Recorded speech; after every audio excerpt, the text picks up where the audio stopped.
Okay, so when I saw the press release that our next guest has been honored with not one, not two, not three, not four, but 5 major awards in 2025, I thought it worthy to have her back on the show. In an extraordinary year of achievements, Dr. Anya Waite, CEO and Scientific Director of the Ocean Frontier Institute, led by Dalhousie, has been honored with 5 prestigious national and international awards, highlighting her exceptional contributions to ocean science and also public service as well. The awards span from Japan to France, and a couple here in Canada as well. So we welcome back to the show Anya Waite from the Ocean Frontier Institute. Congratulations. How are you doing? Thanks, Paul. Great to be here. Yes, and I've talked to you all the way around the world. You're at the COP conferences all the time. We've talked in Dubai, Sharm el-Sheikh as well, but good to have you right here in Halifax. Great to be home. Yeah. So congratulations on all the awards. What does it mean to you to get this kind of recognition? What I think it means for us, and that as an Ocean Frontier Institute, is that we've really done the work we're supposed to do, which is to move research and the impact of research out into the community. So it's clear that we've done that in Halifax. So that's the Discovery Award.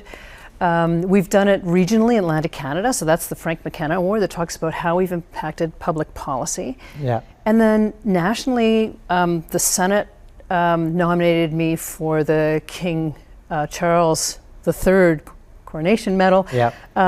And that really is about impact within Canada and public policy and within industry as well. And you know, the international awards, I think the France Award was very special because it was a lot of work over the last 7 years to do all the French language interviews with my very, very imperfect French. Mm-hmm. And they were always very open to that. You know, in Canada, we sometimes think that the French-English dialogue is difficult. It doesn't have to be. Mm-hmm. And so that, and then linking it up with the French Embassy, they've now supported us with actually people in our institute that work between Canada and France on research connections. So that's been really important. And in a way, you know, the Japanese award, that's a completely separate thing in the sense that that's really just for me. Or for my research team when I was working in Germany and Australia, where we did some really big interdisciplinary ocean research. So a very joyful year, I would say, of achievements, and just the most incredible team that I work with at the Ocean Frontier Institute. They have been incredible. They've knocked it out of the park. So your mantle at home, is it just lined with all these awards, or is it more a holiday season stuff right now? Or like, where does all this stuff sit? Oh, well, mostly it sits in my office. Right. I know you're modest, so that's my last question on the awards. But yeah. No, I mean, I think it's a celebration for all of us, and we just need to take stock that this has not been an easy task. I mean, research doesn't necessarily speak to the public, speak to government, speak to industry, and speak to international colleagues. Right. And I think what we've done is done that translation of the importance of ocean research really to these multiple scales of impact. Yeah.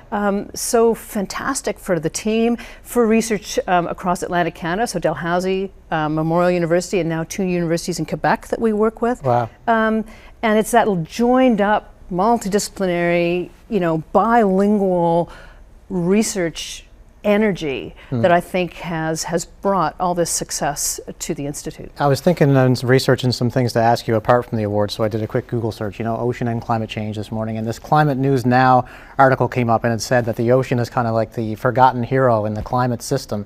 So what do you want our viewers to know about the ocean, the role it plays in climate change, and the work you're doing to help that? Well, you know, Paul, the ocean actually controls our climate, and that's something that people don't always remember or understand. Researchers know it. One of the big pieces of work we've done is to make that more visible internationally. So we took that to the UN, that message, so that in the climate action space internationally, the ocean can really take a primary role. If we don't understand the trajectory of our ocean, we don't understand the trajectory of climate change, and we need to predict what's happening. Our coastal communities need to know about sea level rise. We need to understand how much carbon that we emit the ocean can actually absorb, because that really changes the trajectory of the whole Earth. Yeah. So it's fundamental, and that's been our message, is that without understanding the ocean, we can't understand our future. Mm-hmm. And at least politically, correct me if I'm wrong, but it feels like climate change and the environment has taken a bit of a back seat now in the last year. Are you concerned about that from where you sit? Yes and no. Certainly globally, I think the investment in making sure that the ocean and climate are at the forefront of the UN conversations, that investment has really taken a hit with the change in United States policy. Yeah. So it really means that Europe and Canada and the rest of us we all need to step up even more and lean in. I think in Canada, we're focusing right now, very understandably, on the economic sort of importance of building Canada. Yeah. That being said, I don't think that this is a government that doesn't understand climate change. Okay. And so I think we've got economic development with the climate change kicker. And in the end, we know, for example, in Atlantic Canada, that the ocean will drive our economy. So we are looking at enormously exciting new industries that are building themselves in Atlantic Canada. Marine carbon dioxide removal is one of them, where industries are moving here because we have a great university system and lots of fantastic researchers, so that they can test their technologies. And that brings huge economic opportunity for Canada and for Atlantic Canada. Thanks so much for coming in. We really appreciate the time. Thanks, Paul. And congratulations on all the awards for you and the Ocean Frontier Institute as well.